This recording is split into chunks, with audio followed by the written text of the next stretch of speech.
اعوذ باللہ من الشیطان الرجیم بسم اللہ الرحمن الرحیم وَلِلَّهِ مُلْكُ السَّمَاوَاتِ وَالْأَرْضِ وَإِلَى اللَّهِ الْمَصِيرُ أَلَمْ تَرَ أَنَّ اللَّهَ يُزْجِي سَحَابًا ثُمَّ يُؤَلِّفُ بَيْنَهُ ثُمَّ يَجْعَلُهُ رُكَامًا فَتَرَى الْوَدْقَ يَخْرُجُ مِنْ خِلَالِهِ وَيُنَزِّلُ مِنَ السَّمَاءِ مِنْ جِبَالٍ فِيهَا مِنْ بَرَدٍ فَيُصِيبُ بِهِ مَنْ يَشَاءُ وَيَصْرِفُهُ عَنْ مَنْ يَشَاءُ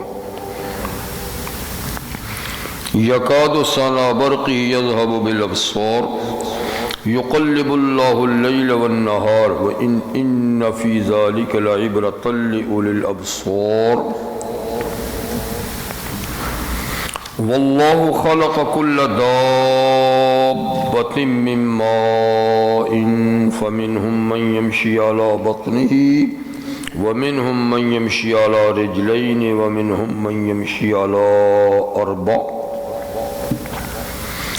یخلق اللہ ما یشاء ان اللہ علی کل شیء قدیر لقد انزلنا آیات مبینات واللہ یہدی من یشاء الى صراط مستقیم ویقولون آمنا باللہ وبالرسول واطعنا ثم یتولی فریق منہم من بعد ذلک وما اولئک بالمؤمنین وَإِذَا دُعُوا إِلَى اللَّهِ وَرَسُولِهِ لِيَحْكُمَ بَيْنَهُمْ إِذَا فَرِيقٌ مِّنْهُمْ مُعْرِضُونَ وَإِنْ يَكُنْ لَهُمُ الْحَقُّ يَأْتُوا إِلَيْهِ مُذْعِنِينَ أَفِي قُلُوبِهِمْ مَرَضٌ أَمِ ارْتَابُوا أَمْ يَخَافُونَ أَنْ يَحِيفَ اللَّهُ عَلَيْهِمْ وَرَسُولُهُ بَلْ أُولَئِكَ هُمُ الظَّالِمُونَ صدق اللَّهُ العظيم۔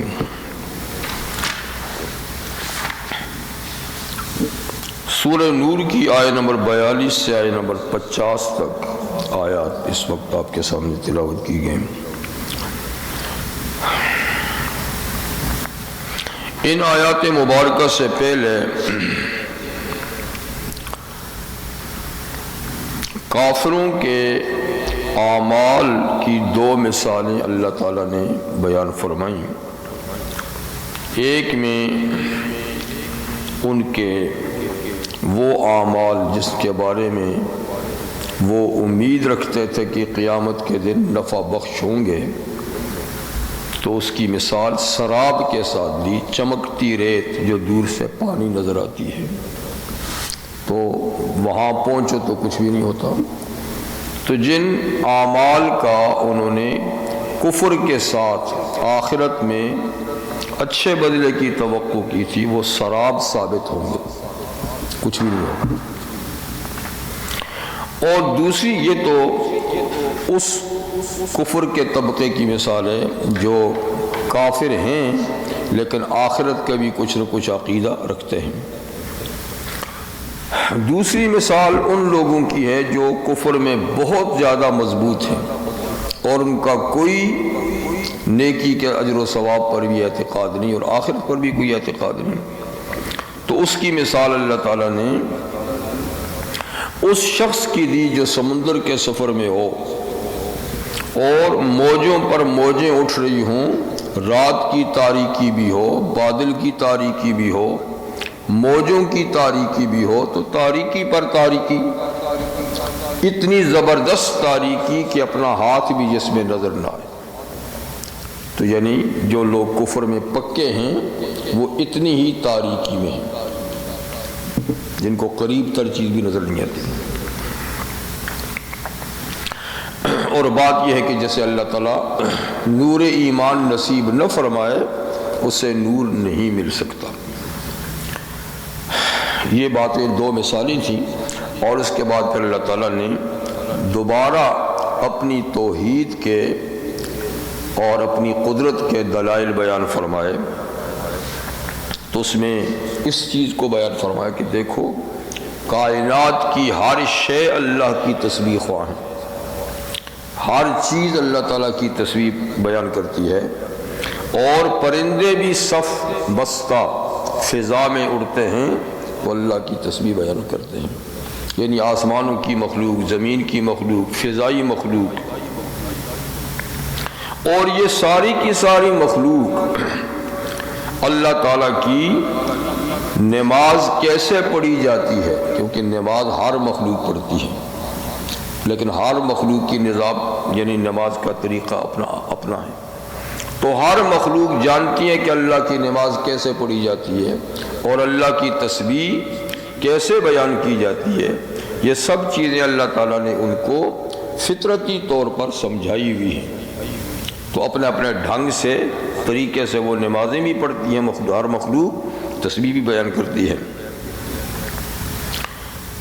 یہ بیان ہو چکا تھا، اور آج جو آیات تھے اس میں بھی اسی کا تسلسل ہے، اور اللہ تعالیٰ اپنی قدرت کے دلائل، عقلی دلائل بیان فرماتے ہیں کہ ذرا بھی انسان اگر ان چیزوں میں غور و فکر کرے تو وہ اللہ تعالیٰ کو پا سکتا ہے، اور اس حقیقت کو بھی پا سکتا ہے کہ وہی وحدہ لا شریک ہے، لائق عبادت ہے، اور اسی سے تعلق جوڑنا چاہیے بندے کو۔ تو فرماتے کہ وَلِلَّهِ مُلْكُ السَّمَاوَاتِ وَالْأَرْضِ، اللہ ہی کے لیے ہے حکومت آسمانوں اور زمین کی، یعنی زمین اور آسمان یہی دو بڑی کائنات ہیں، تو اس پوری کائنات کا اقتدار کس کے پاس ہے؟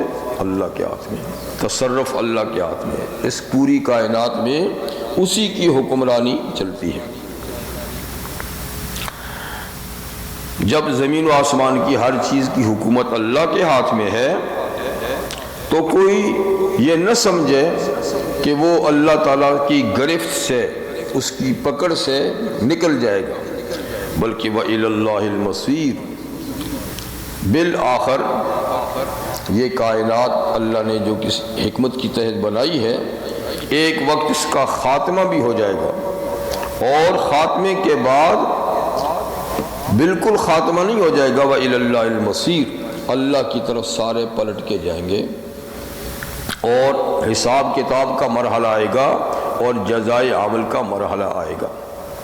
تو یعنی کوئی یہ نہ سمجھے کہ دنیا اس کی آخری منزل ہے اور اس کے بعد آگے منازل نہیں، بلکہ دنیا ایک اسٹیشن ہے، منزل نہیں، اور منزل تو بالکل آگے آنے والی ہے، اور وہ جنت یا دوزخ کی صورت میں منزل آئے گی۔ تو وہاں تک رسائی سے پہلے اس منزل جس میں ہیں عارضی منزل، اس کے اعمال کا حساب کتاب دینے کے بعد آخری منزل تک رسائی ہوگی۔ اگر اس منزل میں اللہ کے قوانین پورے کیے گئے تو اگلی منزل میں کیا ہوگا؟ جنت ملے گی، اور وہ مستقل ٹھکانہ ہے۔ اور اگر اس مختصر سی زندگی میں اللہ کے احکامات کو توڑا گیا، اپنی مرضی چلائی گئی، تو نتیجتاً اگلی منزل دوزخ بنے گی جی، اور وہ صحیح منزل ہے، پھر اس سے بھی آگے کہیں اور جانا نہیں۔ وَإِلَى اللَّهِ الْمَصِيرُ۔ اگلی آیت میں حق تعالی شانہ پھر اپنی قدرت سمجھانے کے لیے بعض اپنے مناظر قدرت کا مشاہدہ کراتے ہیں۔ أَلَمْ تَرَ أَنَّ اللَّهَ يُزْجِي سَحَابًا، کیا آپ نے دیکھا نہیں؟ اور اس چیز کا تعلق آنکھوں کے دیکھنے سے ہے، یعنی ایک دیکھنا تو علم کا ہوتا ہے نا، ایک ہوتا ہے آنکھوں کا دیکھنا، یعنی اس دلیل کا دیکھنا آنکھوں سے ہے۔ آپ نے دیکھا نہیں، یعنی آپ اس کا مشاہدہ کرتے رہتے ہیں۔ کون سی آیت ہے سورہ نور کی؟ سورہ نور کی آیت نمبر ہے 43، اب یہ 43 شروع ہو گئی جی۔ تو اے دیکھنے والے، یہ حق دیکھنے والے کو ہے، اے دیکھنے والے، یعنی کیا تو نے دیکھا نہیں؟ مطلب کہ دیکھا ہے، نہیں دیکھا تو اب دیکھ لے۔ ان اللہ یزجی سحابا، کہ بے شک اللہ تعالیٰ ہی چلاتا ہے بادلوں کو، فضا میں بادلوں کو اللہ تعالیٰ ہی چلاتے ہیں، مشرق سے مغرب، مغرب سے مشرق، جنوب سے شمال، شمال سے جنوب چلتے ہوئے نظر آتے ہیں۔ آپ نے یعنی دیکھا نہیں، چلتے ہیں، تو تو کون چلاتا ہے؟ اللہ تعالیٰ ہی چلاتے ہیں بادلوں کو۔ ثم یؤلف بینہ، پھر چلاتے چلاتے ان کو جوڑ دیتے ہیں، ملا دیتے ہیں۔ پہلے بکھرے ہوئے ہوتے ہیں، چھوٹی چھوٹی ٹکڑیاں ہوتی ہیں، اور دیکھتے ہی دیکھتے وہ فضا میں رواں دواں ہوتے ہوتے ہوتے واپس میں مل جاتے ہیں۔ اور ثم یجعلہ رکاما، پھر اللہ تعالیٰ ان کو تہ بتہ اوپر نیچے ان کو چڑھا دیتے ہیں۔ تو وہ بادل بیک وقت جو بکھرے ہوئے ہوتے تھے اب وہ یعنی تہ بتہ پہاڑ کی شکل میں نظر آتے ہیں، تودے اوپر نیچے، تودے اوپر نیچے۔ ایسا ہو چکنے کے بعد فَتَرَ الْوَدْقَ يَخْرُجُ مِنْ خِلَالِهِ، پھر تو دیکھتا ہے بادل کے بیچ سے پانی کو، ودق کہتے ہیں قطرہ، پانی کے قطرے، بارش کے قطرے، پھر تو دیکھتا ہے بارش کے قطرات کو، یخرج من خلالہ، جو ان تودوں کے بیچ سے نکلتے ہیں، ان تودوں کے بیچ سے، بادلوں کے بیچ سے نکلتے ہیں۔ تو یعنی یہ ساری کارروائی کس کی ہے؟ اللہ کی ہے۔ بکھرے بادلوں کو چلانا، چلا کر ان کو تہ بتہ بنانا، اور پھر اس کے اندر سے بارش کے قطرات برسانا، یہ سارا کام اللہ کا ہے۔ لیکن مشرک یہ عقیدہ رکھتے تھے کہ یہ ستاروں کے اثرات سے ہے، فلانا ستارہ طلوع ہوتا ہے تو بارش برساتا ہے، وہ طلوع نہ ہو تو بارش نہیں ہوتی۔ تو نبی کریم صلی اللہ علیہ وسلم نے ارشاد فرمایا کہ یہ بارش جب برستی ہے تو صبح کو لوگ دو حصوں میں بٹ جاتے ہیں، کچھ تو کہتے ہیں فلاں ستارے کی وجہ سے برسی ہے، اور کچھ کہتے ہیں نہیں اللہ نے برسائی ہے، اس لیے کہ ہر بادل سے بارش نہیں برستی۔ سفید بادل ہوں یا سیاہ بادل ہوں، عموماً سیاہ بادلوں سے بارش برستی ہے، لیکن ہم دیکھتے ہیں کہ کبھی سیاہ بادل بھی ہوتے ہیں پھر بھی بارش نہیں ہوتی، اور کبھی دیکھتے ہیں کہ سفید بادلوں سے بھی برس جاتی ہے۔ تو یہ بادلوں کا کرشمہ نہیں، نہ کسی ستارے کا کرشمہ ہے، یہ اللہ کی قدرت کا کرشمہ ہے جو وہ برساتے ہیں۔ جی میں یہ کہنا چاہ رہا تھا کہ سائنسدانوں نے یہ اب دریافت کیا 1907 بعد کہ بارشوں سے کیسے بادلوں سے پانی، ہاں بالکل، قرآن پاک میں قرآن نے تو صدیوں پہلے بتا دیا نا۔ ہاں جی بالکل، وہ تو ظاہر بات ہے، اس کے اصول کون سے اٹل ہیں، کئی چیزیں آج بتاتے ہیں کل کہتے ہیں وہ غلط تھے، اب اصول یہ ہو گئے ہیں۔ تاہم سائنس اسلام کے مخالف نہیں، بلکہ اس اگر صحیح ہو، تحقیق صحیح ہے تو اسلام کی مصدق ہے، تصدیق کرنے والی ہے کہ اسلام ٹھیک ہے، جو کچھ کہتا ہے وہ ٹھیک ہے۔ تو اس لیے ہمارے لیے ان جدید اکتشافات سے کوئی فرق نہیں پڑتا، ہمیں کسی ڈرنے کی ضرورت نہیں ہے۔ وہ لوگ جنہوں نے اپنے طور پہ دین کو بنایا ہوا ہے ان کو ڈرنا ہے کہ پتہ نہیں آگے سائنس ہمارے اصولوں کو توڑ دے، ہمارے دین کو توڑ دے۔ جو اللہ کا بھیجا ہوا ہے اس کو ڈرنے کی کیا بات ہے۔ تو خیر یہ بتایا کہ بادلوں کا چلانا، ان کا اکٹھا کرنا، ان میں سے اس کا می کا برسانا، یہ سارا کام اللہ کا ہے۔ ایک بات یہ ہوگی۔ دوسری، وَيُنَزِّلُ مِنَ السَّمَاءِ مِن جِبَالٍ فِيهَا مِن بَرَدٍ، تو جیسے اللہ بادلوں سے بارش نازل کرتے ہیں تو ایسے ہی آسمان کا معنی بلندی، ٹھیک ہے، تو بادلوں کو بھی آسمان کہتے ہیں کیونکہ وہ بلند ہوتے ہیں، تو ہر اونچی چیز کو بلندی کہتے ہیں، جو اوپر ہے اس کو آسمان کہتے ہیں۔ وَيُنَزِّلُ مِنَ السَّمَاءِ، اور اللہ تعالیٰ بادلوں سے اتارتے ہیں، انہی بادلوں سے جہاں سے بارش برستی ہے اللہ تعالیٰ کبھی اتارتے ہیں من جبال، وہ بادل جو پہاڑوں کی طرح نظر آتے ہیں نیچے سے، جب تہ بتے ہوتے ہیں نا تو پہاڑ کی طرح نظر آتے ہیں، تو وہ بادل جو پہاڑوں کی طرح ہیں ان سے اللہ تعالیٰ کیا نکالتے ہیں؟ فیہا من برد، اس میں سے اولے اتارتے ہیں، اولے جی، تو جس سے بارش کے قطرے اترتے ہیں انہی بادلوں سے اللہ تعالیٰ بڑے بڑے اولے بھی لیکن یہ چھوٹے اولوں کی بات نہیں ہے، بڑے اولے، اس لیے کہ فَيُصِيبُ بِمَن يَشَاءُ، پھر اللہ پہنچاتے ہیں وہ اولے جس کو چاہتے ہیں، یعنی جس کو ان سے سزا دینی ہوتی ہے نا تو سزا کے طور پہ وہاں پہنچا دیتے ہیں۔ تو جب بڑے بڑے اولے گرتے نا 1-1 کلو آدھے کلو کے، تو سر پھوڑ دیتے ہیں، جانور مر جاتے ہیں، مکان ٹوٹ جاتے ہیں، کھیت اجڑ جاتے ہیں ان کی وجہ سے۔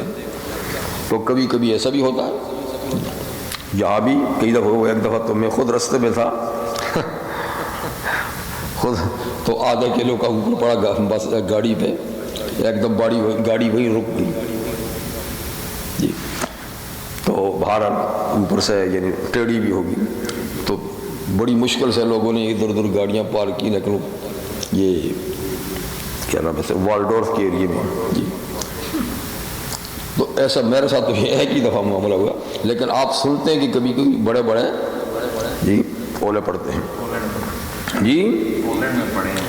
1935 میں لاہور میں شدت کی گرمی تھی، گرمی کا موسم تھا، اور 1-1 کلو کے بڑے بڑے اولے اس میں پڑے جی، یعنی جو 24 گھنٹے شدت کی گرمی میں 24 گھنٹوں کے بعد پگھلے، تیز گرمی میں بھی 24 گھنٹے پڑے رہے، اتنے موٹے موٹے تھے۔ یعنی جس دن کوئٹے میں شدید زلزلہ آیا تھا، تاریخی بڑا زلزلہ، اسی دن لاہور میں یہ اولے پڑے تھے جو 24 گھنٹوں کے بعد پگھلے۔ تو یہ ایک اللہ تعالیٰ کی طرف سے سزا ہوتی ہے، مطلب معمول کے چھوٹے اولے تو پڑتے ہی رہتے ہیں۔ تو خیر گرمی کے موسم میں، کیونکہ سردی کے موسم میں بھی معمولاً پڑتے ہیں، لیکن گرمی کے موسم میں تو یہ اللہ تعالیٰ کا عذاب ہوتا ہے۔ تو يُنَزِّلُ مِنَ السَّمَاءِ مِن جِبَالٍ، اللہ تعالیٰ نازل کرتا ہے آسمان سے پہاڑوں کے اندر، یعنی بادلوں کے پہاڑوں کے اندر میں سے من بردن اولے، وَيُصِيبُ بِهِ مَن يَشَاءُ، پھر اللہ تعالیٰ پہنچاتا ہے بطور مصیبت کے، بطور عذاب کے جس کو چاہتا ہے، وَيَصْرِفُهُ عَن مَن يَشَاءُ، اور جس سے چاہتا ہے سزا نہیں دینا اس سے ہٹا دیتا ہے، وہاں نہیں برستے، وہی اولے وہاں نہیں برستے، جن کو سزا دینی تو وہاں برستے ہیں۔ تو یہ اللہ کی قدرت ہے، ٹھیک ہے نا۔ دوسری بات کہ جب اولے برستے ہیں یا جب بارش برستی ہے تو بادلوں میں بجلی کی چمک بھی پیدا ہوتی ہے۔ سائنسدان تو کہتے ہیں کہ بادلوں کے ٹکراؤ سے یہ بجلی پیدا ہوتی ہے جی، لیکن نبی کریم صلی اللہ علیہ وسلم کے ارشاد گرامی یہ ہے کہ یہ جو فرشتہ بادلوں کے چلانے پر مقرر ہے، جس کا نام ہے رعد، اس کے نام سے سورۃ الرعد ہے 13ویں پارے میں، تو وہ فرماتے ہیں یسبح الرعد بحمدہ والملائکۃ من خیفتہ، یہ جو گڑگڑاہٹ کی آواز ہے، یہ تو کہتے ہیں نا بادل بجتے ہیں آپس میں، تو یہ آواز پیدا ہوتی ہے اور بادلوں کے ٹکرانے سے بجلی پیدا ہوتی ہے۔ بہرحال یہ ان کی تحقیق ہم اس کا انکار نہیں کرتے کہ یہ بھی ایک سبب ہو سکتا ہے، لیکن حدیث میں جو سبب بتایا ہے تو وہ گڑگڑاہٹ اس فرشتے کی تسبیح ہے۔ یسبح الرعد بحمدہ، رعد فرشتہ یعنی اللہ تعالیٰ کی حمد کے ساتھ اس کی تسبیح کہہ رہا ہوتا ہے، ہم گڑگڑ سن رہے ہوتے ہیں جی، اور یہ اس کی لاٹھی ہے، یہ جو بجلی چمکتی ہے یہ لاٹھی ہے جو بادلوں کو مارتا ہے چلانے کے لیے، سمجھے۔ تو دیکھیے ہر چیز کے یا ایک سبب ہے یا دو سبب ہے، یا ایک ہی سبب ہے، لیکن دنیا تو اسباب کے تحت اللہ نے بنائی ہے، ہر چیز کے پیدا ہونے کے لیے کوئی نہ کوئی سبب مقرر کیا۔ کبھی ایسا ہوتا ہے کہ کسی چیز کے ایک سبب سے زیادہ اسباب بھی ہوتے ہیں، یہ یعنی ظاہری سبب یہ ہے لیکن مخفی سبب یہ ہے، کوئی اس سے بھی زیادہ مخفی سبب ہوتا ہے. تو اصل میں اصل سبب تو اللہ کا حکم ہوتا ہے. اس کے بعد پھر ایک مخفی سبب ہے جس کی حدیث میں بتایا گیا کہ ایک فرشتہ ہے جو اس پر مقرر ہے رات. اس کے ماتحت اور بھی ہوں گے لیکن بڑا فرشتہ بادلوں پر رات ہے، اور یہ آواز اس کی تسبیح ہے، اور یہ چمک یہ اس کی لاٹھی جو ہنکاتا ہے. تو یہ سبب حدیث میں بیان کیا. اور اس کے بعد پھر اور زیادہ قریب سبب وہ ہو سکتا ہے کہ جس کو سائنسدانوں نے دریافت کیا کہ یہ لاٹھی جب چلتی ہے تو اس وقت یہ بادل ٹکراتے بھی آپس میں ہیں، ٹھیک ہے نا. تو بہرحال ایک سبب یہ بھی ہو سکتا ہے جو یہ بتاتے ہیں، لیکن اصل سبب وہ ہے جس کے پیچھے نبی کریم علیہ السلام نے بتایا. اصل سبب وہ ہے. تو خیر یہ کہ جب بارش ہوتی ہے یا بادل ہوتے ہیں یا اولے پڑتے ہیں یا جو بھی ہوتا ہے، جب بارش کی موسم ہوتا ہے تو اس وقت یعنی آسمان میں جہاں گڑگڑاہٹ ہوتی ہے تو وہاں بجلی بھی چمکتی ہے. جی تو یہ بجلی جو چمکتی ہے تو یکاد السنا برقی یذهب بالابصار، قریب ہے کہ سنا برقی اس چمک، اس بجلی کی چمک، سنا چمک، برق بجلی، اس بجلی کی جو چمک ہے نا یذهب بالابصار، آنکھوں ہی کو لے جائے. یعنی ایسی خطرناک ہوتی کبھی اللہ اگر چاہیں تو یہ آنکھوں کو بھی نقصان پہنچا سکتی ہے. اس لیے لوگ ایسے موقع پہ آنکھیں بند کر لیتے ہیں تاکہ ہماری آنکھوں پہ اثر نہ ہو. لیکن صرف مسئلہ آنکھوں ہی کا نہیں، بلکہ کبھی یہ بجلی گر پڑتی ہے تو جس چیز پہ گر پڑتی ہے اس کو یہ تہس نہس کر دیتی ہے. کبھی کسی آدمی پہ اللہ تعالیٰ گرانا چاہے تو آدمی جو ہے نا اس کے شکار ہو جاتا ہے. کبھی کسی جانور پہ گر پڑتی ہے، کبھی آپ کو پتہ نا کہ پہاڑوں پہ گر پڑتی ہے وہ ریزہ ریزہ ہو جاتے ہیں، کبھی درختوں پہ پڑتی ہے اور وہ بالکل خشک ہو جاتے ہیں. تو مختلف چیزوں پہ یہ بجلی گرتی بھی ہے، اور وہ بھی جس پہ اللہ تعالیٰ گرانا چاہے اس پہ گرتی ہے، جس پہ نہیں. اور جب یہ بجلی گرتی ہے نا تو بسا اوقات بڑے عجیب و غریب مناظر ہوتے ہیں. کسی آدمی پہ گرتی ہے تو اس کے کپڑے نکال کے ٹانگ دیتی ہے کسی درخت پہ، وہ ننگ دھڑنگ رہ جاتا ہے. یعنی ایسا اثر ہوتا ہے کہ صرف کپڑوں پہ اثر ہوتا ہے، سر کپڑے اتار کے وہ لٹکا دی، جسم کو نقصان نہیں. اور کبھی کہ جسم کو جلا دیتی ہے، ختم کر دیتی ہے. تو نبی کریم صلی اللہ علیہ وسلم کی خدمت میں کسی وقت دو آدمی آئے تھے. دونوں کے نظریات بڑے غلط قسم کے تھے اور ان کا مقصد تھا حضور صلی اللہ علیہ وسلم کو معاذ اللہ شہید کر دینا. اس خیال سے دونوں آئے تھے اور دونوں نے یہ منصوبہ بندی کی تھی، اسکیم بنائی تھی. ایک نے کہا تھا کہ میں جب جاؤں گا تو ان کو باتوں میں لگا دوں گا، تو جب وہ باتوں میں لگ کر میری طرف مکمل متوجہ ہو جائے نا تو تم بس پیچھے سے، تمہارے پاس اسلحہ تو ہوگا جو بھی ہوگا تو اس سے وار کر دینا، ختم ہو جائے. اور یہ ایسے موقع پہ کریں گے جب وہ مسجد میں ہوں گے اور دوسرا کوئی نہیں ہوگا، اس موقع کی تلاش بھی کریں گے کہ ہم دو ہوں گے اور وہ ہوں گے، میں باتوں میں لگاؤں گا اور تم ان کا خاتمہ کر دینا. جب یہ اسی پروگرام کے تحت آئے اور وہی کام انہوں نے باقاعدہ منظم طریقے سے کر دیا، اس موقع کی تلاش میں تھے، موقع ان کو مل گیا، باتوں میں حضور کو لگا دیا، لیکن حضور پہ وحی آ گئی. ان کا نظریہ یہ ہے، ٹھیک ہے آپ ان سے ہوشیار ہیں. خیر حضور صلی اللہ علیہ وسلم تو ہوشیار ہو گئے تو ان کو موقع نہیں مل سکا. جب آپ ہوشیار ہو گئے کہ یہ نہیں کہ ایک ہی طرف مڑ گئے اور دوسری کی طرف خیال نہ رکھے، آپ ادھر بھی متوجہ ہو گئے، اس کی طرف متوجہ ہو گئے، تو ان کو موقع نہیں ملا. جب ان کو موقع نہیں ملا، ناکام ہو گئے تو اٹھ کے چلے گئے. جب چلے گئے تو ان کی چونکہ یہ کرتوت بڑا ہی خطرناک تھا تو اللہ تعالیٰ نے رستے میں ایک پر بجلی گرا دی، ایک پر بجلی گرا دی. تو اس طرح دیکھیے کبھی بجلی کا گرنا بغیر بادلوں کے بھی ہوتا ہے. جب اللہ تعالیٰ کسی کو سزا دینا چاہتے ہیں اس کے ذریعے سے تو پھر بادلوں کا انتظار نہیں کرتے, پھر صاف آسمان سے بھی بجلی گر جاتی ہے. تو یعنی بالکل صاف آسمان سے بجلی گری اور وہ ختم ہو گیا. اور دوسرا بہرحال بھاگ گیا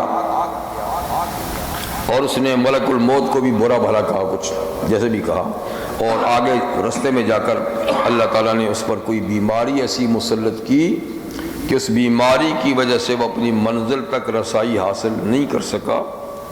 اور کوئی خاتون تھی کافرہ, اس کی جھوپڑی میں اس نے جا کر پناہ لی اور اسی جھوپڑی میں اس بیماری سے اس کا خاتمہ ہو گیا. تو ایک کا خاتمہ بیماری سے ہو گیا اور دوسرے پہ اللہ تعالیٰ نے صاف آسمان سے بجلی گرا دی. تو کبھی اللہ تعالیٰ یعنی بادلوں کے بغیر بھی بجلی گرا دیتے ہیں کسی کو سزا دینی مقصود ہو. کبھی بادلوں سے بجلی گرتی ہے, جس کو سزا دینی ہوتی ہے تو سزا ملتی ہے, نہیں تو ایسی چمکتی رہتی ہے عام طور پر بجلی. تو بتانا یہ ہے کہ یہ سارا کام اللہ کا ہے. بادلوں کا چلانا, جمع کرنا, تہ بتہ بنانا, اس سے بارش برسانا, اس میں سے اولے برسانا, اس میں بجلی کی چمک پیدا کرنا, اور اس بجلی سے بھی جس کو چاہے نقصان پہنچانا, ان اولوں سے بھی جس کو چاہے نقصان پہنچانا. اور آپ کو پتہ ہے کہ بارش سے بھی تو نقصان ہوتا ہے نا.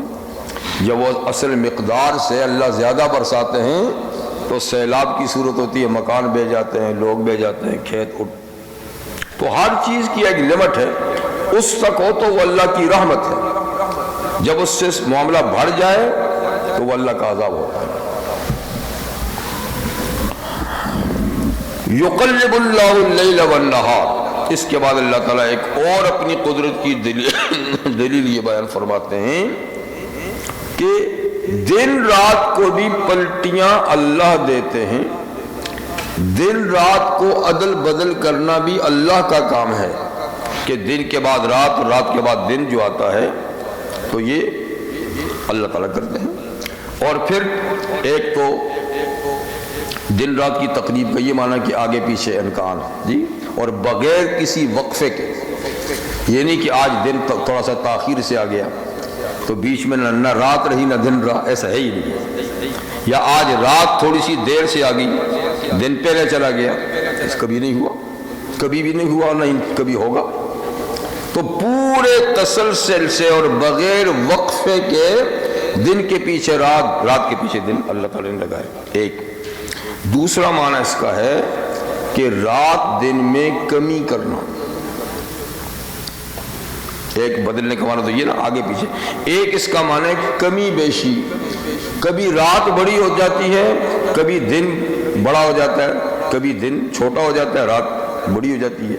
تو جیسے کہ آج کل جو ہے ماشاءاللہ رات بڑی ہے, دن چھوٹے ہیں, اور پھر آگے گرمی میں جا کر جو ہے دن بڑے ہو جائیں گے, رات. تو یہ انقلاب بھی کہ رات کا کچھ حصہ دن میں شامل کر دیا یا دن کا کچھ حصہ رات میں شامل کر دیا, اور ایک کم اور ایک زیادہ ہو گیا, یہ کام بھی باقاعدگی کے ساتھ اللہ تعالیٰ کرتے ہیں. اور جس طریقے سے شروع کیا ہے یہ نظام آج تک اسی طریقے سے ہے. یہ نہیں کہ کسی موسم میں اللہ تعالیٰ آگے پیچھے کر دیں, بلکہ جو دن فکس ہیں اس کے لیے کمی بیشی کے, ٹھیک انہی اوقات میں ان کے اندر کمی بیشی شروع ہو جاتی ہے, کبھی اس میں تاخیر نہیں ہوئی. اور جہاں دن رات بدلتے ہیں تو اسی کے ساتھ اللہ تعالیٰ موسم بھی بدلتے ہیں. 4 موسم میں سال میں آتے ہیں نا, گرمی, سردی, بہار اور خزاں جی. تو یہ موسم بھی کون تبدیل کرتا ہے؟ آخر دن رات تو وہی ہوتے ہیں. تو موسم جو تبدیل کرتا ہے تو یہ بھی اللہ تعالیٰ کرتے ہیں کہ فلاں فلاں مہینوں میں گرمی ہوگی, فلاں فلاں مہینوں میں سردی ہوگی, فلاں علاقے میں گرمی ہوگی, فلاں ایک جگہ میں سردی ہوتی ہے, دوسرے ملک میں جائیں تو گرمی ہوتی ہے جی. تو ہر علاقے میں گرمی, سردی, خزاں, بہار کے موسم بھی اللہ ہی کے پیدا کرتے ہیں, اور باقاعدگی کے ساتھ یہ انہی موسموں اور دن رات کے اندر تبدیلی آتی ہے جو اللہ نے کسی علاقے کے لیے مقرر کیے ہوئے ہیں. تو یقلب اللہ اللیل والنہار ان فی ذالک لعبرۃ لأولی الابصار، فرماتے ان فی ذالک، بے شک ان ساری باتوں میں،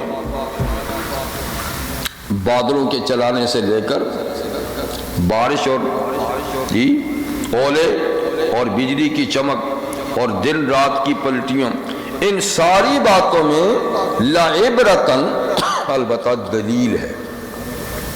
عبرت اس دلیل کو کہتے ہیں نا جس سے آدمی کوئی سبق حاصل کرے، کہتے یار ان کو عبرت ناک سبق، کیا مطلب؟ یعنی سبق جس سے حاصل ہو۔ تو اللہ تعالیٰ فرماتے ہیں کہ ان دلائل میں توحید کا سبق ہے، لیکن کس کے لیے ہے؟ لِأُولِي الْأَبْصَارِ، بصیرت والوں کے لیے۔ بصارت والوں کے لیے بھی تو ہے، لیکن جس کی بصیرت نہیں ہے تو خالی بصارت سے بات نہیں چلتی۔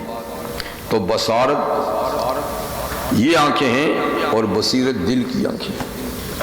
تو یعنی جن لوگوں کی دل کی آنکھیں، دل زندہ ہے اور دل کی آنکھیں کھلی ہوئی ہیں، ان کے لیے تو ان باتوں میں اللہ تعالیٰ کی توحید اور معرفت کی دلیل ہے، وہ تو اس سے سبق حاصل کرتے ہیں۔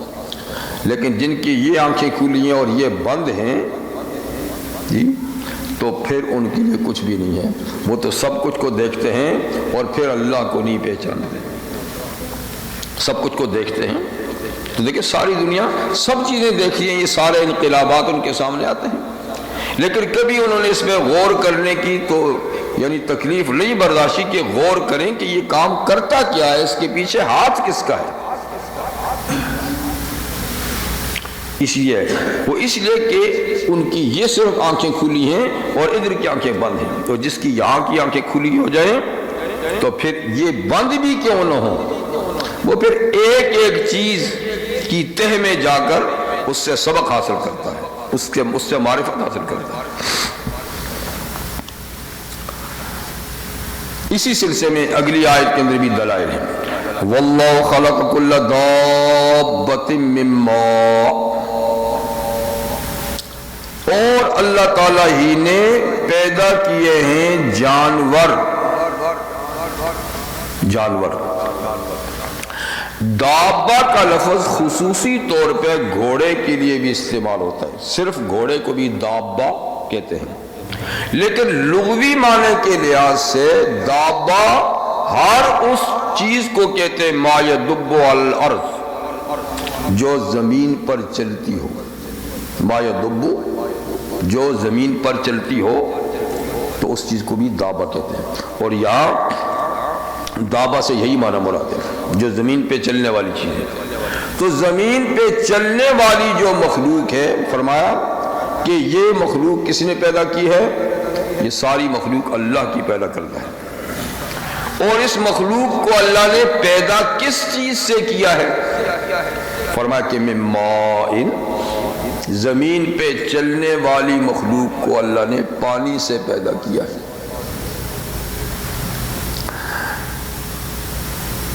سوال یہ پیدا ہوتا ہے کہ ساری چیزیں تو پانی سے پیدا نہیں ہوئی، جبکہ اللہ تعالیٰ فرماتے ہیں کہ جو بھی زمین پہ چلنے والی چیز اس کو پانی سے بنایا ہے۔ اور اس معنی کی ایک آیت سورۃ الانبیاء میں بھی گزری ہے کہ اللہ تعالیٰ وہاں فرماتے ہیں وَجَعَلْنَا مِنَ الْمَاءِ كُلَّ شَيْءٍ حَيٍّ، کہ ہر زندہ چیز کو ہم نے پانی سے بنایا ہے۔ ہر زندہ چیز، جو ہر زندہ چیز ہے وہ زمین پہ چلتی ہے۔ تو ان دونوں آیتوں کا حاصل یہ ہے کہ ہر چیز جو زمین پہ چلتی ہے اور زندگی بسر کرتی ہے وہ کس سے پیدا ہوئی؟ پانی سے۔ لیکن کہتے ہیں کہ کچھ چیزیں ایسی بھی ہیں جو پانی سے پیدا ہوئی معلوم نہیں ہوتی، جیسے کہ حضرت آدم علیہ السلام کو اللہ نے مٹی سے بنایا، آدم علیہ السلام کو مٹی سے بنایا۔ بدا خلق الانسان من طین، کہ انسان کی تخلیق کی ابتدا مٹی سے کی، پہلا انسان مٹی سے بنایا۔ اور ثم جعل نسلہ من ماء مہین، پھر اس کی جو آگے نسل چلائی ہے تو وہ ایک بے حقیقت قطرے سے بنائی، پانی کے بے حقیقت قطرے سے بنائی۔ تو گویا باقی انسانیت تو ٹھیک ہے پانی سے بنی، پانی کے قطرے سے، لیکن خود انسانیت کے باپ جو ہے وہ تو مٹی سے بنے۔ ایک دوسرا سوال یہ ہوا کہ زمین پہ بسنے والی اور چلنے والی مخلوق میں جنات بھی تو ہیں، جبکہ جنات آگ سے اللہ نے پیدا کیے ہیں، پانی سے تو نہیں پیدا کیے ہیں۔ اور تیسرا یہ کہ اللہ کی تیسری مخلوق جو فرشتے ہیں، فرشتے اللہ نے ایک خاص نور سے پیدا کیے ہیں، وہ بھی تو پانی سے نہیں پیدا کیے۔ اور زمین کے اوپر چلنے والی مخلوق میں کچھ فرشتے بھی ہیں جو زمین پر تعینات ہیں۔ تو اس طرح گویا کچھ چیزیں زندہ بھی ہیں، زمین پہ چلتی بھی ہیں، لیکن وہ پانی سے پیدا نہیں ہوئی، جبکہ اللہ تعالیٰ یہاں فرماتے ہیں کہ زمین پہ چلنے والی ہر چیز جو ہے زندہ چیز پانی سے پیدا ہوئی ہے۔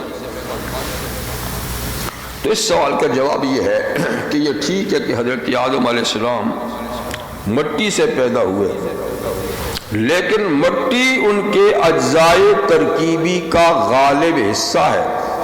یہ نہیں کہ خالص خشک مٹی سے اللہ نے ان کو بنایا، بلکہ قرآن حکیم ہی میں ہے کہ ان کو پانی میں مٹی گوندی گئی، مٹی کا خمیر بنایا، اس سے پھر ان کا پتلا بنایا۔ تو گویا آدم علیہ السلام کی تخلیق میں پانی کا بھی ایک حصہ ہے، سارے کا سارا پانی تو نہیں، لیکن پانی کا ایک حصہ ہے۔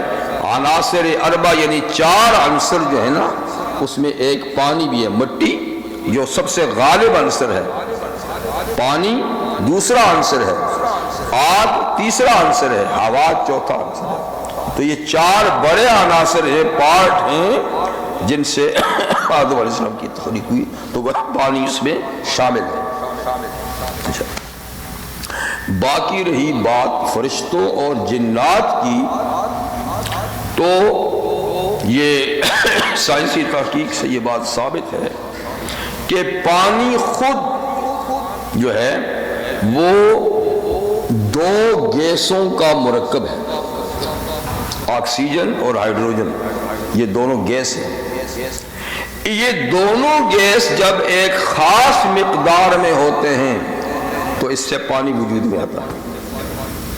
پانی ان 2 گیسوں سے بنتا ہے، اور ان کی جب دونوں گیسوں کی ایک خاص مقدار ہوتی ہے، جب وہ مقدار ہو جائے تو اس سے پانی پیدا ہوتا ہے، ٹھیک ہے۔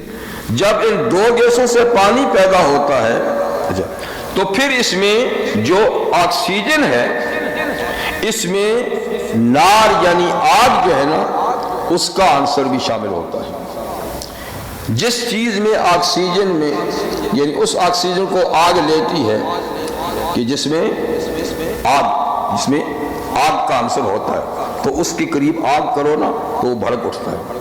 اگر آکسیجن میں آگ نہ ہو تو آپ اس کے قریب آگ کرو گے تو بھڑکے گا نہیں۔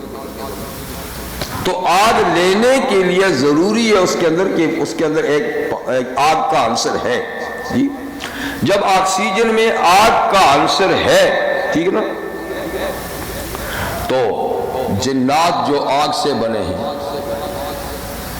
اور آگ آکسیجن کا عنصر ہے اور آکسیجن سے پانی بنتا ہے، تو دیکھیے اس طریقے سے بالواسطہ، بلا واسطہ نہیں، بالواسطہ گویا جنات کی تخلیق کا ایک حصہ بھی آگ ہے، یعنی پانی ہے،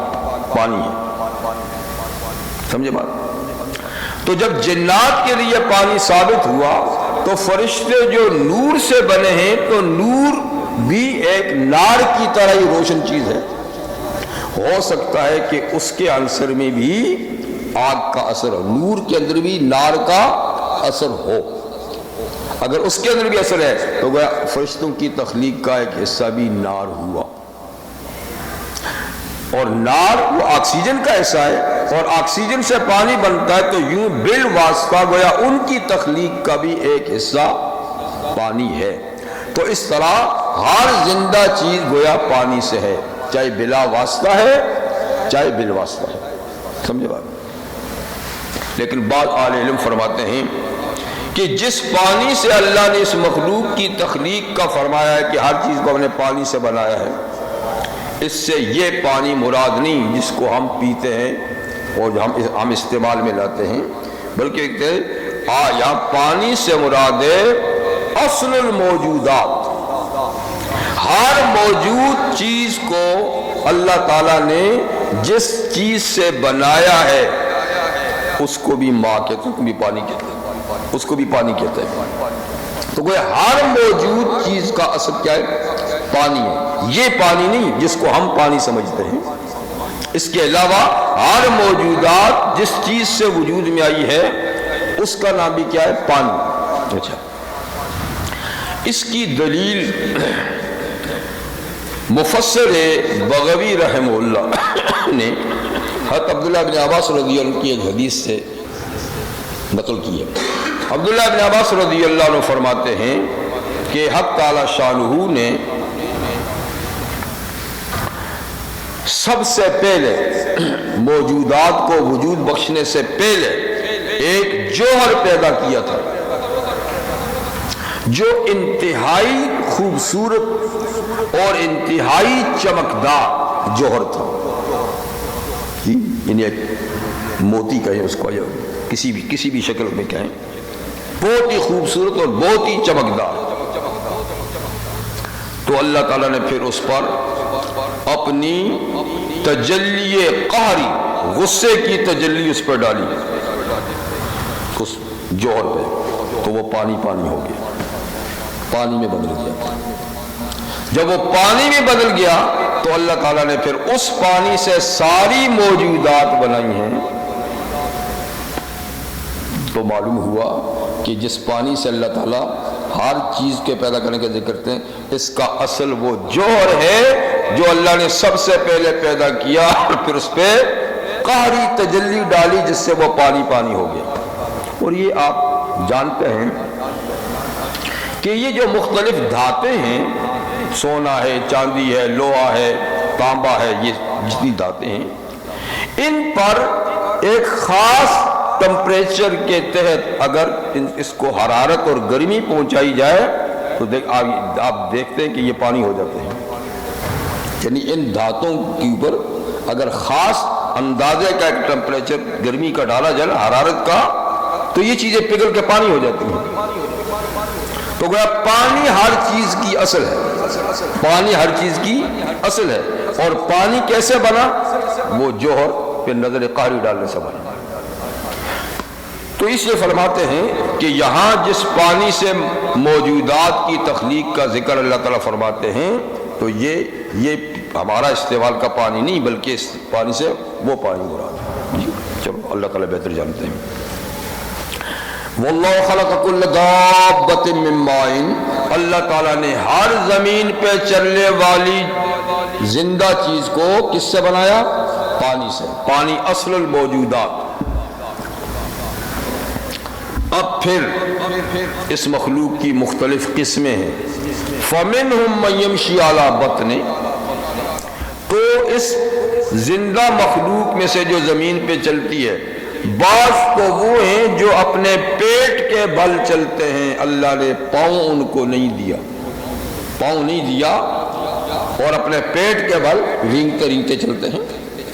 تو آپ دیکھتے ہیں کہ کتنے کیڑے مکوڑے ہیں جن کے پاؤں نہیں ہوتے، زمین پہ چلتے ہیں۔ اور سمندر میں مچھلیاں بغیر پاؤں کے چلتی ہیں، پیٹ کے بل چلتی ہیں، اور اتنی تیز رفتار ہے کہ آپ دیکھتے ہیں کہ مچھلیاں کتنی تیزی کے ساتھ گزر جاتی ہیں، حالانکہ پاؤں نہیں ہیں، پیٹ کے بل۔ اور زمین پہ چلنے والے جانوروں میں سانپ، یہ بھی ایک کیڑا ہے، پیٹ کے بل چلتا ہے، لیکن اتنا تیز چلتا ہے کہ آدمی بھی اس کو تک نہیں پہنچ سکتے۔ بعض سانپ اتنے تیز چلتے ہیں کہ لوگ دوڑ کے بھی نہیں پہنچ سکتے اس تک، حالانکہ پاؤں نہیں ہیں ان کے۔ اللہ نے ان کے پیٹ پہ اتنی قوت رکھی ہے کہ پیٹ کے بل اتنی تیزی کے ساتھ وہ گزر جاتے ہیں۔ تو خیر سمندری مخلوق میں مچھلی کی ساری قسمیں، اور خشکی پر سانپ پاؤں نہ ہونے کے باوجود بڑی تیز رفتاری سے جاتے ہیں۔ اور کچھ جو ہے وہ بالکل سلو جاتے ہیں، چھوٹے چھوٹے کیڑے جی۔ وَمِنْهُمْ مَنْ يَمْشِي عَلَى رِجْلَيْنِ، اور بعض ان خشکی کے جانوروں میں، جانداروں میں وہ ہیں جو 2 پاؤں کے بل چلتے ہیں، 2 پاؤں کے بل۔ تو 2 پاؤں کے بل چلنے والے جانداروں میں ایک تو حضرت انسان ہے، اشرف المخلوقات، جو ساری مخلوقات میں اللہ نے اس کو کرامت اور شرافت سے نوازا ہے۔ انسان، اس کو بھی چلنے کے لیے 2 پاؤں دیے ہیں، سیدھی قامت دی ہے، قد و قامت سیدھا ہے، سر اٹھا کے چلتا ہے، باقی سر جھکا کے چلتے ہیں، یہ سر اٹھا کے چلتا ہے، 2 پاؤں پہ چلتا ہے جی۔ اس کے علاوہ جتنے بھی پرندے ہیں سب 2 پاؤں والے، لیکن وہ کھڑے نہیں ہو سکتے، ان کے سر جھکے ہوتے ہیں، لیکن پاؤں 2 ہیں۔ چلنا پڑے تو 2 پاؤں پہ چلتے ہیں، نہیں تو وہ پرواز بھی کر سکتے ہیں، پر بھی اللہ نے ان کو دیے ہیں۔ تو بہرحال انسان ہو گیا، اسی طریقے سے جنات جو ہیں ان کے بھی 2 پاؤں ہوتے ہیں، اور یہ پرندہ وغیرہ یہ ان کے بھی 2 پاؤں ہیں۔ تو بعض وہ ہیں جو 2 پاؤں پہ چلتے ہیں، ٹھیک۔ وَمِنْهُمْ مَنْ يَمْشِي عَلَى 4، اور بعض ان جانوروں میں، جانداروں میں وہ ہیں جو 4 پاؤں پہ چلتے ہیں، چوپا ہے، گھوڑا ہے، گدھا ہے، اونٹ ہے جی، گائے، بھینسیں، بھیڑ بکری وغیرہ، اور درندے جو جنگل میں ہیں تو یہ 4 پاؤں پہ چلتے ہیں، ان کو اللہ تعالیٰ نے 4 پاؤں دیے ہیں چلنے کے لیے۔ تو یہ اللہ تعالیٰ نے ان کو پیدا کیا، اور ان کے چلنے کے لیے کسی کے لیے کوئی پاؤں نہیں، پیٹ کے بل چلتے ہیں۔ جیسے کہ حدیث میں نبی کریم صلی اللہ علیہ وسلم نے ارشاد فرمایا کہ جب قیامت کے دن میدان محشر بپا ہوگا جی، تو کافر لوگ سر کے بل میدان محشر جائیں گے، سر کے بل محشر کے میدان میں جائیں گے۔ مومنوں کو سواریاں میسر ہوں گی، قبر سے اٹھتے ہی سواریاں، کسی کو ایک ہی سواری ملے گی، کوئی کسی سواری پر 2 بیٹھیں گے، کسی پر 3 بیٹھ کے جائیں گے، ٹھیک ہے نا، اور کوئی بہت گناہگار ہوں گے تو وہ پیدل چلے جائیں گے اپنے نہیں پاؤں سے، لیکن کافر سر کے بل جائیں گے، پاؤں کے بل نہیں جائیں گے۔ تو اس پہ صحابہ کرام نے پوچھا کہ حضور پاؤں کے بل چلنا تو سمجھ میں آتا ہے، لیکن سر کے بل انسان کے چلنا تو سمجھ نہیں آتا۔ تو آپ نے فرمایا جو اللہ پاؤں کے بل چلا سکتا ہے وہ سر کے بل بھی چلائے گا۔ مطلب اس کی مخلوق آج بھی تو موجود ہے نا، جن کے پاؤں نہیں اور چلتے ہیں، جن کے پاؤں نہیں اور چلتے ہیں، تو سر کے بل بھی اللہ تعالیٰ جب چلائیں گے تو سر کے بل بھی چلے گا۔ بلکہ حدیث میں ہے کہ باقاعدہ سر سے ہی رستے کے روڑے بھی ہٹائے گا، رستہ صاف بھی سر کے بل کرے گا، اور چلے گا بھی سر کے بل۔ تو اللہ تعالیٰ جیسے چاہے گا کر سکتے ہیں۔ تو خیر کچھ وہ ہے جو یعنی 4 پاؤں والے 4 پاؤں پہ چلتے ہیں، ٹھیک ہے نا۔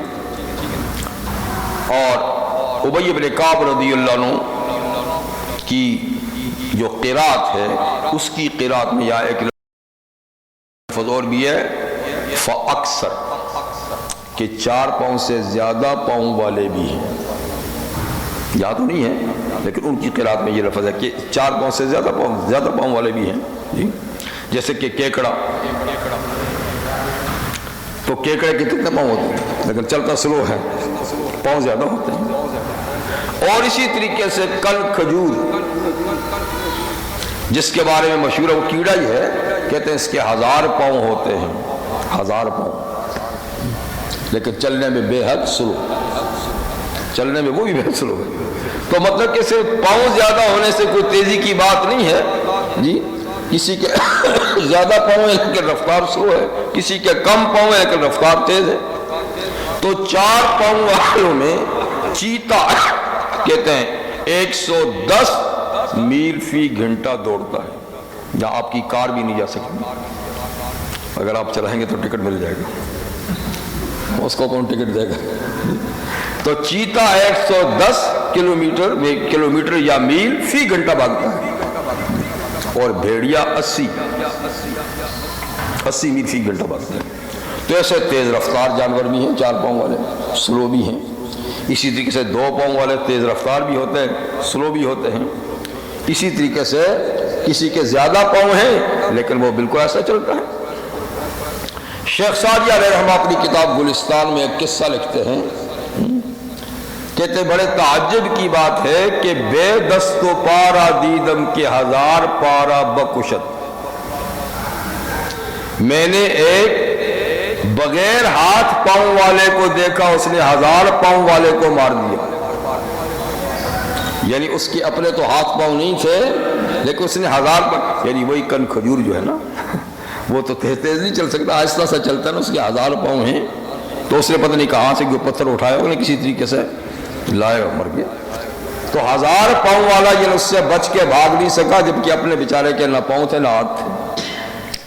تو خیر مطلب ہے کہ زیادہ پاؤں والے بھی اللہ تعالیٰ نے پیدا کیے لیکن ایسے بہت کم ہیں۔ زیادہ مخلوق وہی ہے کہ یا تو پیٹ کے بل چلتے ہیں یا 2 پاؤں یا 4 پاؤں والے، باقی اس سے زیادہ والے اللہ تعالیٰ کی مخلوق میں ہیں لیکن ان کی تعداد اتنی زیادہ نہیں۔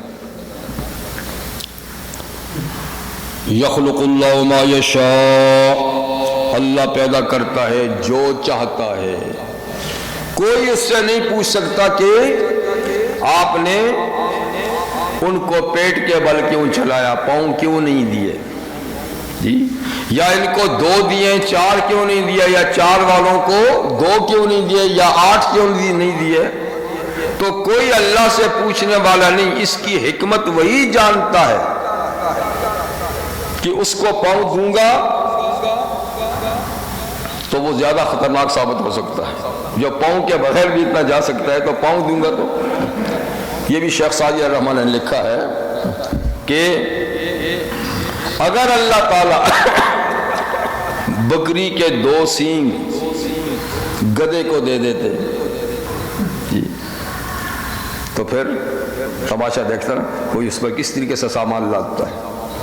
یہ تو اللہ تعالیٰ نے اس کو سینگ ہی نہیں دیے، میں مجبور ہے، ورنہ اس کو سینگ دے دیتے جو بکری کو ملے ہیں تو کوئی اس سے خدمت لیتا۔ تو اسی طریقے سے فرمایا کہ اگر بلی کو اللہ چڑیا کے 2 پر دے دیتا تو دنیا سے چڑیوں کی نسل ہی ختم ہو جاتی، لیکن اللہ تعالیٰ نے بلی کو پر نہیں دیا ہے اس لیے چڑیاں بچ گئی، ورنہ وہ تو اڑ کے سب کا سب صفایا کر دیتی نا۔ تو اللہ کی حکمت ہے کس کو کیا چیز دی ہے، اگر وہ چیز نہ دیتے کچھ اور دیتے تو وہ کتنا فتنہ فساد پیدا کر دیتی۔ اس نے فرمایا یخلق اللہ ما یشاء، اللہ جو چاہتے ہیں پیدا کرتے ہیں، اس کی حکمت کو وہی جانتے ہیں کہ اس چیز کو ایسا بنانا ہے، ایسا بنانا ہے، اتنی قوت دینی ہے، اتنے پاؤں دینے ہیں وغیرہ۔ ان اللہ علی کل شیء قدیر، بے شک اللہ ہر چیز پر قادر ہے جی، یعنی قادر تو ہر چیز پہ ہے، 2 پاؤں والوں کو 4 دے سکتا ہے جی، اور جس کے پاؤں نہیں ہیں ان کو پیٹ کے بل بھی چلا سکتا ہے، قادر تو ہر چیز پر ہے لیکن اس کے باوجود حکیم بھی ہے، اور حکمت کے تقاضے کے تحت اللہ تعالیٰ نے ہر چیز کو شعور بھی بخشا ہے، جسمانی ساخت بھی بخشی ہے جی، اور چلنے کے رکنے کے انداز بھی اللہ تعالیٰ نے دیے ہیں۔ یہ تھے دلائل قدرت، ٹھیک، یہ وہ ہیں کہ جن کو ہر آدمی یعنی دیکھ سکتا ہے۔ لقد انزلنا آیات مبینات، پھر اللہ تعالیٰ ارشاد فرماتے ہیں کہ دیکھو ہم نے واضح آیات نازل کی ہیں، اس سورت کے شروع سے لے کر اب تک جتنی باتیں آئی ہیں، حدود کے سلسلے میں آئی ہیں جی، یا لعان کے سلسلے میں آئی ہیں، یا آداب گھر کے اندر آنے جانے کے آداب کے سلسلے میں، یا پردے کے سلسلے میں، یہ جتنی باتیں اب تک آئی ہیں یہ آیات مبینات، ایسی آیات ہیں جو آدمی کے لیے صحیح مفید چیز کو واضح کرنے والی ہیں، مبینات یعنی واضح کرنے والی ہیں۔ تو آیات تو ہم نے بالکل مبینات نازل کی ہیں جو ہر چیز کو روشن کرنے والی ہیں، کوئی تاریکی اس میں نہیں۔ لیکن آگے بات، ان روشن آیات سے منزل تک پہنچے گا کون؟ تو واللہ یہدی من یشاء الی صراط مستقیم، اللہ تعالیٰ پھر ہدایت دیتے جس کو چاہتے ہیں صراط مستقیم کی۔ اگر راہ روشن ہے اور اللہ تعالیٰ کی طرف سے ہدایت کی توفیق نہیں تو روشن رستے پر بھی کوئی نہیں جا سکتا، اور اللہ تعالیٰ کی طرف سے رہنمائی میسر ہو جائے تو پھر آدمی کسی اندھیرے میں بھی نہیں بھٹکتا، اس کے لیے روشنی کے اسباب وہاں بھی پیدا ہو جاتے ہیں۔ لیکن اللہ تعالیٰ ہدایت دیتے کس کو ہیں؟ جس میں ہدایت کی طلب ہو، طالب کو دیتے ہیں، جس کے اندر طلب ہے ہدایت کی، جیسے فرمایا والذین جاہدوا فینا لنہدینہم سبلنا، جو ہمارے رستے میں مجاہدہ کرتے ہیں، کوشش کرتے ہیں ہم تک آنے کے لیے، تو ہم ضرور پھر اپنے رستے کی ہدایت ان کو دیتے ہیں۔ لیکن جو نہیں آنا چاہتا، کسی اور رستے پہ جانا چاہتا ہے، تو پھر اس کے لیے کہ نولی ما تولی، ہم بھی جانے دیتے ہیں جدھر وہ جاتا ہے۔ چل تو اگر غیروں کا رستہ اپناتا ہے تو اپنا جا، پھر نتیجہ کیا ہوگا اس کا؟ وَنُصْلِهِ جہنم، مرے گا تو جہنم میں داخل کر دیں گے، وَسَاءَتْ مَصِيرًا، اور جہنم بہت برا ٹھکانہ ہے جہاں گھوم پھر کے یہ لوگ آئیں گے۔ تو مقصد یہ کہ جو ادھر آنا چاہتا ہے ہم ادھر کا رستہ اس کے لیے آسان کر دیتے ہیں، جو ادھر جانا چاہتا ہے تو ادھر کا رستہ اس کے لیے آسان کر دیتے ہیں، جبر کسی پر نہیں، مجبور کسی کو نہیں کیا جا رہا۔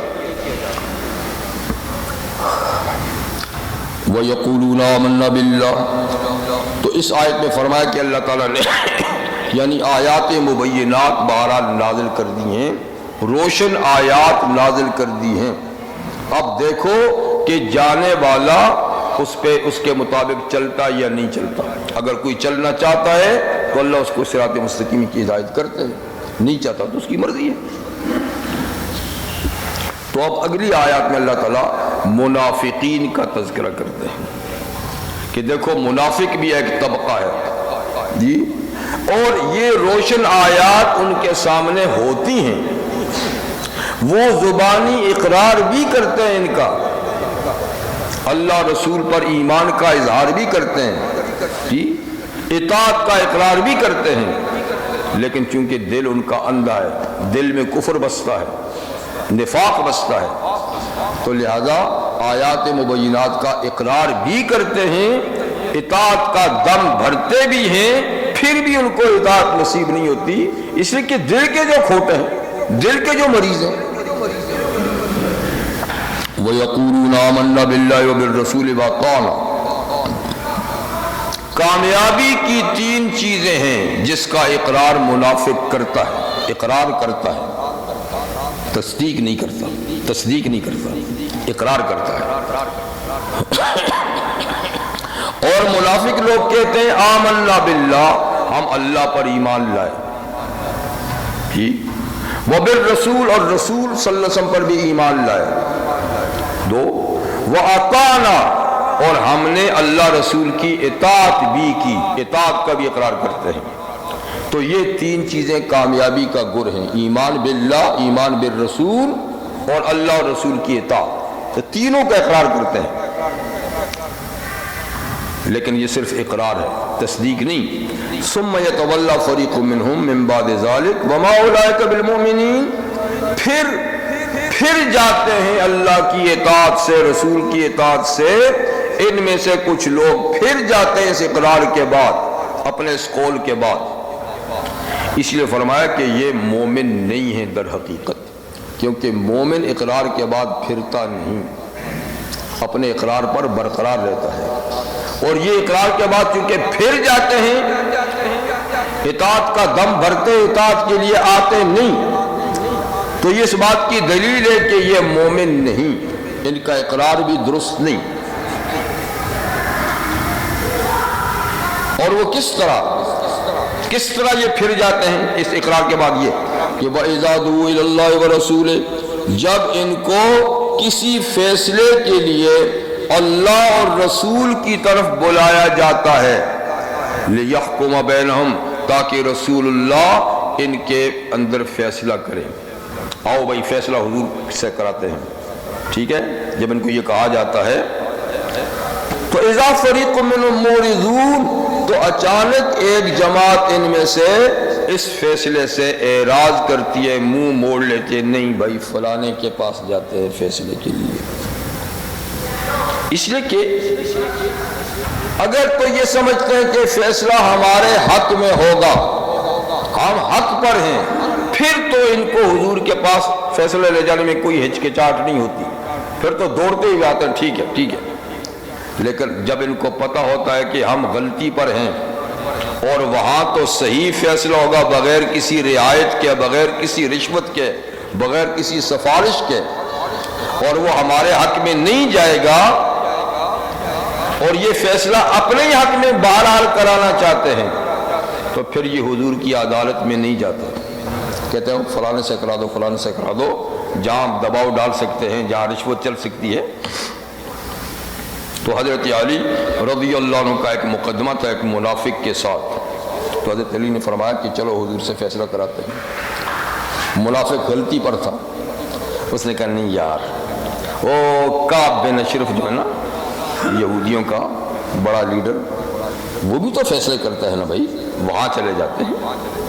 اس کو پتا تھا کہ وہ رشوت لے کے فیصلہ کرتا ہے، یا کوئی سفارش پہنچ جائے تو اس کے حق میں فیصلہ کرتا ہے، تو اس سے میں کسی طریقے سے فیصلہ اپنے حق میں کرا سکتا ہوں، ادھر تو میں نہیں کرا سکتا، تو نہیں گیا، کمی نہیں، ادھر جاتے ہیں۔ تو اللہ تعالیٰ فرماتے ہیں اسی مسئلے کو سورۃ النساء میں بھی اللہ تعالیٰ نے بیان کیا ہے، أَلَمْ تَرَ إِلَى الَّذِينَ يَزْعُمُونَ أَنَّهُمْ آمَنُوا بِمَا أُنزِلَ إِلَيْكَ وَمَا أُنزِلَ مِن قَبْلِكَ وَيُرِيدُونَ أَن يَتَحَاكَمُوا إِلَى الطَّاغُوتِ وَقَدْ أُمِرُوا أَن يَكْفُرُوا بِهِ۔ آپ نے فرمایا کہ ان لوگوں کو دیکھا نہیں آپ نے کہ جو یہ کہتے ہیں، زبان سے یہ کہتے ہیں کہ وہ ایمان لائے ہیں اس وحی پر جو آپ کی طرف نازل کی گئی ہے، اور اس وحی اور کتاب پر بھی جو آپ سے پہلے تورات انجیل نازل کی گئی ان پر ان کا ایمان ہے، کہتے تو یہ ہیں، لیکن جب مقدمے آتے ہیں فیصلے کے لیے تو یریدون یتحاکموا للطاغوت، پھر وہ ارادہ کرتے ہیں کہ کسی طاغوت سے جا کے فیصلہ کریں۔ طاغوت اس قوت کو کہتے ہیں جو اللہ اور اللہ کے رسول کے سوا غلط قوت ہوتی ہے، جو بھی غلط قوت ہے نا اس کو طاغوت کہتے ہیں۔ تو جب فیصلے کی بات آتی ہے تو طاغوت کے پاس جانے کی، اور جب ایمان کے اقرار کی بات ہوتی ہے تو وہ قرآن و انجیل اور تورات پر ایمان کی بات کرتے ہیں۔ فرمایا یہ ان کا یہ منافق لوگ ہیں، یہ مومن نہیں ہے۔ مومن ہوتے تو جس کے برحق ہونے کا کہتے ہیں فیصلہ بھی اسی سے کراتے ہیں، اور اگر ان کے حق میں فیصلہ نہ بھی ہوتا تو بھی دل و جان سے مانتے، اس لیے کہ اللہ کے نبی کا فیصلہ بہرحال مفید ہے، چاہے دنیا میں تھوڑا سا اس کی وجہ سے نقصان ہی کیوں نہ اٹھانا پڑے۔ آخر دو فریق جب مقدمہ لے کر جائیں گے تو ایک ہارے گا ایک جیتے گا، لازمی بات ہے، تو ہارنے والے کو وقتی طور پہ تو تکلیف ہوگی، نقصان بھی ہوگا، لیکن نتیجہ اس کا، رزلٹ اس کا بہتر نکلے گا کہ اس نے خدا اور رسول کے حکم کی تعمیل کی اور یہ نقصان برداشت کیا۔ ٹھیک، تو آخرت کے لحاظ سے کامیابی اسی کی ہے چاہے وہ دنیا کے اندر مقدمے میں ناکام کیوں نہ ہو جائے، لیکن یہ لوگ تو ذرا سی ناکامی بھی یعنی گوارا نہیں کرتے اور کہتے ہیں کہ نہیں وہاں نقصان ہو جائے گا، یہاں فائدہ ہے۔ یہ صورتحال آج سب طبقات میں پائی جاتی ہے، ہر شخص دنیا کے معمولی سی فائدے کے لیے آخرت کے عظیم الشان فائدے کو چھوڑ رہا ہے۔ یہ نقصان نہ ہو آخرت کا بے شک ہو، یہ فائدہ ہو جائے آخرت کا بے شک نقصان ہو جائے، حالانکہ یہ مومنانہ شان نہیں۔ مومن کو آخرت کا فائدہ سامنے رکھنا چاہیے، دنیا کا نقصان ہوتا ہے تو بے شک ہو۔ وَإِن يَكُن لَّهُمُ الْحَقُّ يَأْتِي إِلَيْهِ مُذْعِنِينَ، اور اگر ان کا حق بنتا ہو، ان کا حق بنتا ہو تو پھر تو یہ حضور علیہ السلام کے پاس دوڑتے ہوئے آتے ہیں مقدمے لے کر، انہی سے فیصلہ کرنا، انہی سے فیصلہ کرانا ہے۔ جب ان کو یقین ہوتا کہ فیصلہ ہمارے حق میں ہوگا اور ہم حق پر ہیں تو پھر دوڑتے ہوئے آتے ہیں۔ اللہ تعالیٰ فرماتے ہیں آخر یہ روش کیوں؟ افی قلوب مرض، کیا ان کے دلوں میں نفاق کی بیماری ہے اس لیے یہ ایسا کرتے ہیں؟ امر تابو، یا ان کو شک ہے اللہ اور رسول کے بارے میں، اللہ رسول کے فیصلوں کے بارے میں، ام یخافون یحیف اللہ علیہم ورسولہ، یا اس بات سے ڈرتے ہیں کہ کہیں اللہ اور اس کا رسول ان پہ ظلم کریں گے، ان کا حق نہیں دیں گے، ان کے خلاف فیصلہ کریں گے، بلکہ ان میں سے ایک بات بھی نہیں، بل اولئک هم الظالمون، بلکہ یہ لوگ بے انصاف ہیں اور محض بے انصافی کی وجہ سے ایسا کرتے ہیں، ورنہ اللہ کے رسول کیا جو فیصلہ ہوتا ہے 100% ٹھیک فیصلہ ہوتا ہے۔ ٹھیک، بس ٹائم ختم ہو گیا۔ سبحانک اللہم وبحمدک اشہد ان لا الہ الا انت استغفرک واتوب الیک۔